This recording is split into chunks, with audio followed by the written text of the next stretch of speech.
ನನ್ನ ಹೆಸರು ಆಲ್ಬರ್ಟ್. ಕುಕ್ಟೌನ್ ನಿವಾಸಿಗರ ಸಂಘದ ಅಧ್ಯಕ್ಷ. ಇವತ್ತು ತಾವೆಲ್ಲ ನೋಡಿರ್ಬೋದು, ಬಿರುಗಾಳಿಯಿಂದ ಮರಗಳು ಬಿದ್ದಿವೆ. Traffic movement totally could have been seen disrupted.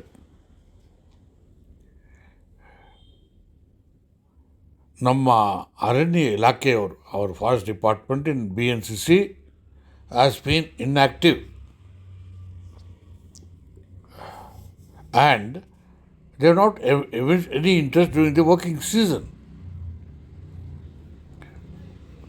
ಮುಂಗಾರು ಮಳೆ ಬಿದ್ದ ಮೇಲೆ ಇವರು ಕೆಲಸ ಆರಂಭ ಮಾಡ್ತಾರೆ, ಹೋರಾಡ್ತಾರೆ. ಈ ಕಡೆ ಆ ಕಡೆ ಅವರೆಲ್ಲ ನೋಡ್ಬೋದು. ಎಲ್ಲರಿಗೂ ಗೊತ್ತಿದ್ದಂಗೆ ಸೌತ್ ವೆಸ್ಟ್ ಮಾನ್ಸೂನ್ ಪ್ರಾರಂಭ ಆಗೋದು ಜೂನಲ್ಲಿ, ಮೇ ಎಂಡ್ ಹೇಳ್ಬೋದು.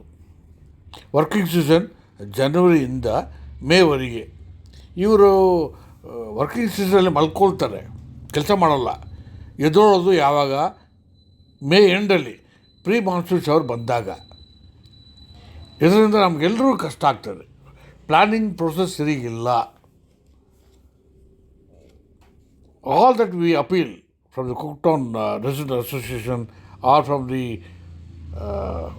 ಬೆಂಗಳೂರು ಈಶಾನ್ಯ ಮಹಾವೇದಿಕೆ, be prepared.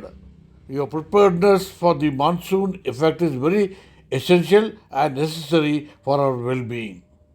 All engineers start desilting during the monsoon, not before the monsoon. All the culvert drains, shoulder drains or the silt accumulation, all are left unattended and they begin to do the work during the monsoon season, which is totally unacceptable. We appeal to all the authorities to concentrate, focus their attention, pay attention to these basic needs of our Cooktown Resident Association. Thank you all. Namaskara. ಮಳೆಗಾಲ ಬರುವ ಮುನ್ನವೇ greater Bengaluru ಪ್ರಾಧಿಕಾರ ಎಚ್ಚೆತ್ತು ಬೆಂಗಳೂರಿನಲ್ಲಿ ಆಗುವ ಅನಾಹುತಗಳನ್ನು ತಡೆಯಲಿಕ್ಕೆ ಮುಂಜಾಗ್ರತಾ ಕ್ರಮ ಕೈಗೊಳ್ಳಬೇಕು ಅಂತ ಕುಕ್ಟನ್ ನಿವಾಸಿಗಳ ಸಂಘದ ಅಧ್ಯಕ್ಷ ಆಲ್ಬರ್ಟ್ ಅವರು ಆಗ್ರಹಪಡಿಸಿದ್ದಾರೆ. ಅನಾಹುತ ಆದಮೇಲೆ ಪರಿಹಾರ ನೀಡುವುದಕ್ಕಿಂತ ಅನಾಹುತ ಆಗೋಕ್ಕಿಂತ ಮೊದಲೇ ಎಲ್ಲ ರೀತಿ ಮುಂಜಾಗ್ರತಾ ಕ್ರಮ ಕೈಗೊಂಡು ಯಾವುದೇ ಅನಾಹುತ ಆಗದ ಥರ, ತಗ್ಗು ಪ್ರದೇಶದಲ್ಲಿ ನೀರು ನಿಲ್ಲದ ಥರ, ಮರಗಳು ಬೀಳದೆ ಹಾಗೆ ಎಲ್ಲ ಕ್ರಮ ತೆಗೆದುಕೊಳ್ಬೇಕು. ಇಲ್ಲಾಂದರೆ ಬೆಂಗಳೂರಿನಲ್ಲಿ ಚಿಕ್ಕ ಪುಟ್ಟ ಮಳೆಗೂ ದೊಡ್ಡ ಅನಾಹುತಗಳಾಗುತ್ತವೆ ಅಂತ ಅವರು ಎಚ್ಚರಿಕೆ ನೀಡಿದ್ದಾರೆ.